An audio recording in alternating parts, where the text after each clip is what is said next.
All right, welcome to your human rights violation project. Um, for this, you're going to pick one of the countries that I have on my tech set here. So this is a digital site or Google site, and on the Google site, um, we have the China tech set, the North Korea tech set, the Myanmar tech set, or the Syria tech set. You have to pick one of them to work with.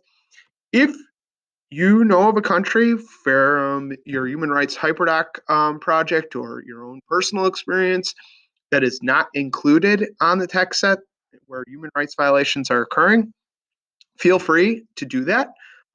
It's just going to require 100% of your own research. So I've pulled student-friendly articles and assembled here. I will show those off to you in a second.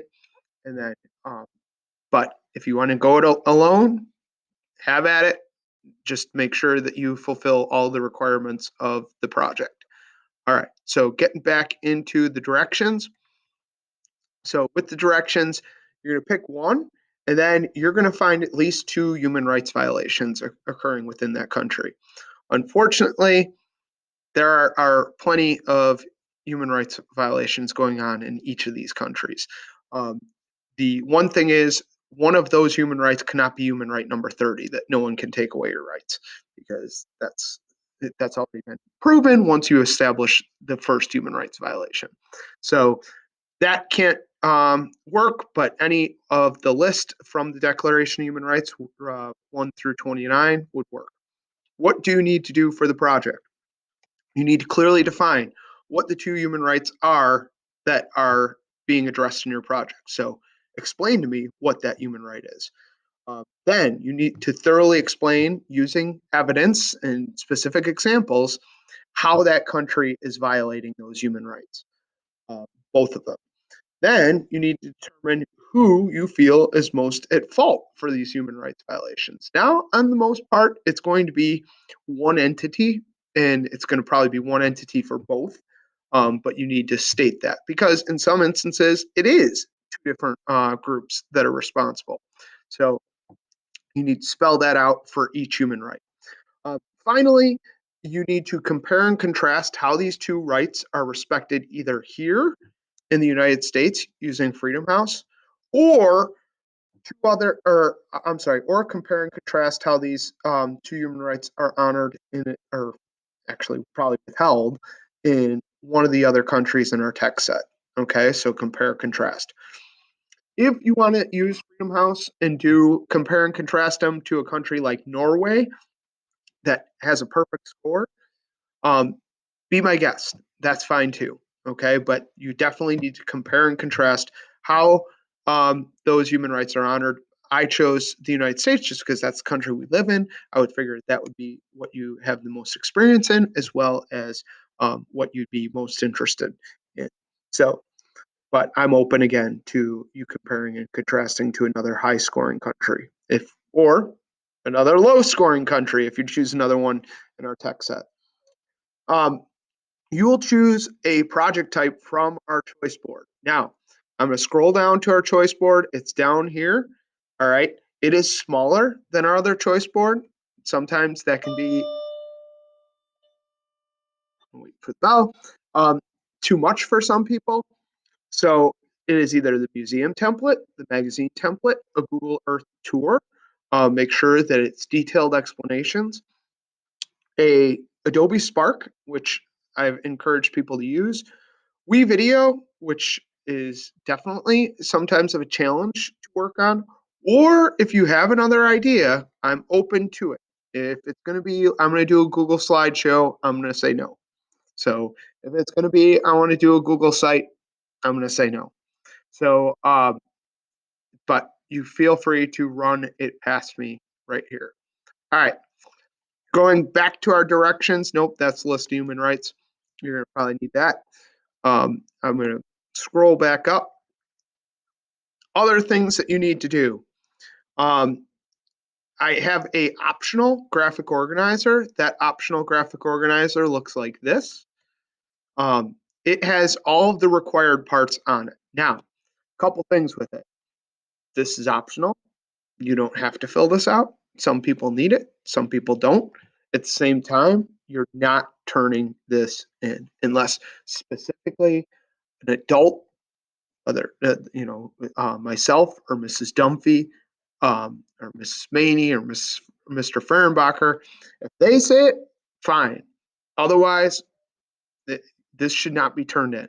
This is just for you to plan your response. All right. But it has everything that's required on here for a secure. So, I mean, obviously, you have to thoroughly explain each to get the secure, but there you go. Same thing, just twice because you're doing a human right that's being violated. Describe what the human right is, how it's being violated, who's responsible for that human rights violation, then compare and contrast how that human right is honored here in the United States or another country in the text set, or if you want to do another country using Freedom House, you can do that as well. And you're going to do that twice. That's all in the require. For the exemplary, I'll go into what you need to do with that as I toggle back to our project directions. For the exemplary, you and your group mates will need to do everything for the secure and include an example of an individual or an organization that has fought to improve one of the human rights you've talked about, and provide a sophisticated explanation of what steps they've taken, as well as the effect that it's had to improve that human right. All right. Now, that person or group could be working on that human right in another country. It doesn't have to be the country that you profiled. Okay. This is going to require additional research because the materials that I have on my Google site don't specifically address these things. So you would have to do additional research in order to get that exemplary. All right. You also need parenthetical citations for quotes, and you also need a works cited a list of the resources you used. All right. I'm sorry, you can work, okay, you can work by yourself, individually, totally fine. You can work with a partner, or you can work in a group of 3. I am not allowing groups of 4. There's not enough work. Even a group of 3 is a bit of a stretch. So it's limited at 3. So if you have a group of 4, then pair off 2 and 2, and that's it. So it's 1 by yourself with a partner or in a group of 3. All of the members are going to turn in their product on my Canvas assignments page and my Seesaw page. Now, the tentative due date for this is Tuesday, March 2nd by 8 o'clock in the morning. You have the rest of this period to work on this. You'll have on Monday to work on this, or I'm sorry, not Monday, Thursday of next week to work on this, and the Monday that follows it. Okay. I am not guaranteeing work time beyond that. If for some reason I have way too many students that are nowhere near close to being done, I may push the due date back because this is the first time I'm doing this particular project. However, plan on it being due March 2nd. All right. This is the rubric. It's a 20-point standard on assessing and comparing rights afforded to people in various regions, hence why you're comparing and contrasting. The student clearly defines there are 2 rights that were selected, thoroughly assess how they're being violated, determines who's most at fault for the violation, and compares and contrasts how the 2 rights are respected here in the United States, or another country in the text set, or another country using Freedom House. Um, the exemplary does everything for the secure and includes an example of an individual or organization that has fought to improve one of their selected rights, provides sophisticated explanation of what steps they've taken to address that human rights violation, as well as the effects that it's had to improve the situation. Also uses proper conventions in there as well on their project. So that is the choice board once again. This is the Google site. When you click on the Google site, like this is an example here, all of the resources are from either Scholastic or Newsela. I wanted to make sure that they are kid-friendly sites because sometimes reading Newsweek or Time might be a bit of a challenge to students. All right. the one difference is Myanmar. So I mentioned in class that Myanmar just underwent a government coup in which the military overthrew the democratically elected government. And none, unfortunately, of the kid-friendly news sites had anything about that. Yet it's pretty pertinent to the situation. So these two are articles from CNN, if you choose Myanmar, that you might want.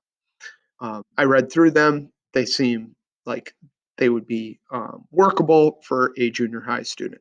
All right. And you don't have to choose that one if you don't want. All the rest, Syria and North Korea, um, that those are all there. Can For North Korea, can you use the documentary that we used? Yes, but it should be in supplement.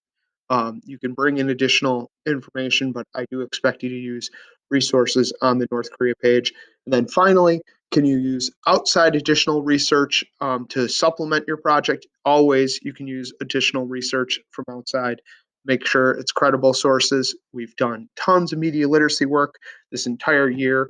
I'm confident you know what's expected in terms of those credible sources. You need a works cited at the end and to cite those sources, even if they're from my tech set as well. I want to know which articles you're using.